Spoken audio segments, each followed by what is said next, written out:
नमस्कार मंडळी. काय मग झाले का रील स्क्रोल करून? काय सुट्टी असल्यामुळे आज टी व्ही लावला आणि सगळ्या टी व्हीला त्याच त्याच बातम्या. या रील स्टार राजकारणी आणि त्यांनी केलेले कारनामे याचे बातम्या सलग 8 दिवसापासून टी व्हीवर चालू आहे. कुठे जात तो भोंदूबाबा, त्याचे ते सामील असलेली राजकारणी टोळी आणि त्यांचे नको ते प्रताप. अहो, ते मागे मुलींचं प्रकरण झालं तर यांनी ते मुलींना न्याय देण्याऐवजी त्या मुलींचं चारित्र्यहनन केलं. आणि आज कर्म बघा, फिरून पुन्हा परत आलं. आज लोक यांना सोशल मीडियावर एवढं ट्रोल करताय का विचारू नका.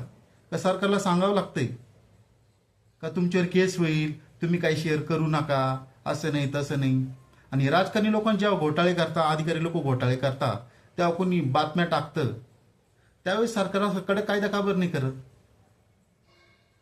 सोशल मीडियामुळे थोडाफार अटकावा आहे, नाही तर आपला देश काय विकण्यापासून फार दूर नाही. धन्यवाद.